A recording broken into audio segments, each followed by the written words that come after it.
مسلمانوں کے اس طرز عمل کو دیکھ کر عیسائی عورتیں اور مرد آپس میں گفتگو کیا کرتے تھے کہ یہ کیسے فاتح ہیں کہ جنہوں نے ہماری عزت و آبرو کے پیراہن کو چاک نہیں کیا، ہمیں سامان رسوائی کے ساتھ بازاروں میں نہیں پھرایا اور ہمارے مال و متاع کی طرف دیکھنا تک گوارا نہیں کیا۔ زندگی کی یہ رعایتیں، یہ امن و سلامتی اور یہ مساوات تو ہمیں ہرقل اعظم قیصر روم نے بھی نہیں بخشا تھا۔ دمشق، اردن اور حمص کی فتوحات نے رومی عیسائیوں کو بدحواس کر دیا تھا۔ پھر مقامی باشندوں کی ایک بڑی جماعت قیصر روم کے دربار میں اس طرح داخل ہوئی کہ ان کے بال بکھرے ہوئے تھے اور گریبان چاک تھے، اور سب کے سب سر سے پاؤں تک درد کی تصویر بنے ہوئے تھے۔ قیصر روم نے ان شکستہ حال لوگوں کی طرف بڑی حیرت سے دیکھا اور پھر انتہائی نرم لہجے میں پوچھا، اے یسوع مسیح کے ماننے والوں، آخر تم پر کیا افتاد پڑی ہے؟ دمشق اور اردن کے عیسائیوں نے رو رو کر کہا، اے ہرقل اعظم، اے عیسائیت کے نگہبان، ہم پر افتاد نہیں پڑی ہے بلکہ قیامت ٹوٹی ہے۔ ہماری فریاد سن اور ہمارے دکھوں کا مداوع کر۔ فرادیوں کی یہ گریہ وزاری دیکھ کر قیصر روم کے چہرے کا رنگ بدل گیا اور اس نے انتہائی تند و تیز لہجے میں فریادیوں سے پوچھا، وہ کون ہے جس نے تم پر یہ قیامت توڑی ہے؟ میں اسے عبرتناک سزا دوں گا اور تمہارے تمام دکھوں کا ازالہ کر دوں گا۔ وہ عرب کے مسلمان ہیں جنہوں نے ہماری زمینوں پر قبضہ کر لیا ہے اور ہمارے گھروں کو آگ لگا دی ہے۔ ایک فریادی نے زارو قطار روتے ہوئے کہا، بوڑھے اور بچے قتل کیے جا رہے ہیں۔ دوسرے فریادی نے ہچکیوں سے روتے ہوئے دنیا کا سب سے بڑا جھوٹ بولا، اے ہمارے بادشاہ، صلیب کی بیڑیاں بے امان ہیں، وہ مسلمانوں کے ہوس کا نشانہ بن رہی ہیں۔ فریادی نے عیسائیوں کی بربادی کا نقشہ کچھ اس طرح کھینچا کہ قیصر روم غضبناک ہو کر اپنے تخت پر کھڑا ہو گیا اور زہر آلود لہجے میں بولا، میں نے صلیب کے بندوں کی فریاد سن لی۔ تم سے میرا وعدہ ہے کہ اس وقت تک چین سے نہیں بیٹھوں گا جب تک تمہیں تمہاری زمینیں واپس نہیں مل جائیں گی۔ آج سے تم انطاکیہ میں ہمارے مہمان خاص ہو۔ اس وقت انطاکیہ قیصر روم کا دارالحکومت تھا۔ فریادی خوشی خوشی دربار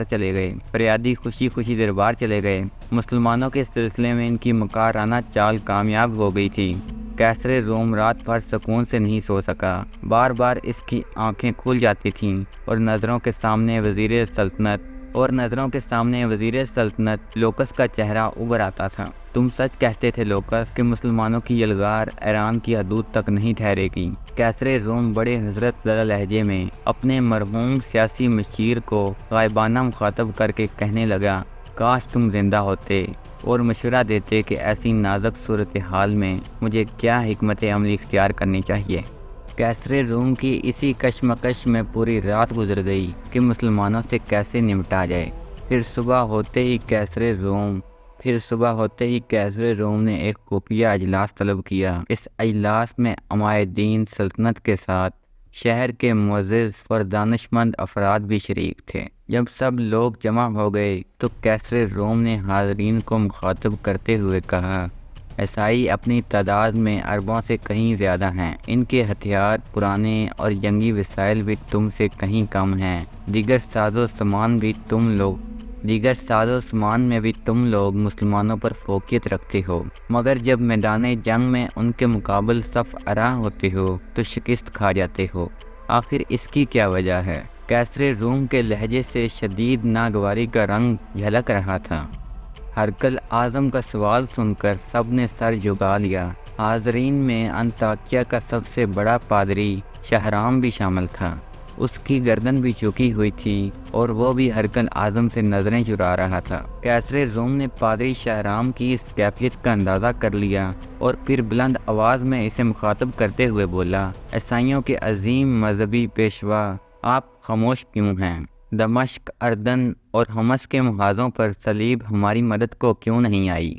اس نے اپنے نام لیواؤں کو بے یار و مددگار کیوں چھوڑ دیا؟ اپنے شہنشاہ کی طرف دیکھا اور بجھے ہوئے لہجے میں بولا، ہرقل اعظم، کبھی کبھی سچے اور ایماندار لوگوں کو بھی شکست ہو جاتی ہے۔ خداوند خدا اپنے کاموں کو خود ہی جانتا ہے۔ محترم پیشوا، آپ کے اس جواب سے نہ میرا دل مطمئن ہوا اور نہ دماغ۔ کہیں کوئی نہ کوئی خرابی ضرور موجود ہے جس پر مصلحت اور خاموشی کا پردہ ڈالا جا رہا ہے۔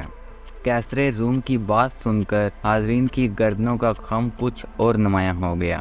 کچھ دیر تک دربار کی فضا پر گہرا سناٹا طاری رہا۔ پھر ایک شخص اپنی نشست پر کھڑا ہوا۔ یہ انطاکیہ کا ایک معزز اور نیک نام عیسائی ایمن تھا۔ اس نے باوقار لہجے میں کیسر روم کو مخاطب کرتے ہوئے کہا، آپ نے سچ فرمایا کہ ہم میں کہیں نہ کہیں کوئی خرابی موجود ہے، جس کی وجہ سے یہ ذلت اور شکست ہمارا مقدر بنی ہے۔ آج میں اس خرابی کو اس مجلس خاص میں سننا پسند کروں گا۔ کیسر روم کے لہجے سے بدستور تلخی جھلک رہی تھی۔ ہرقل اعظم، مجھے اس بات کا یقین دلائیں کہ مجھے سچ بولنے کی سزا نہیں دی جائے گی۔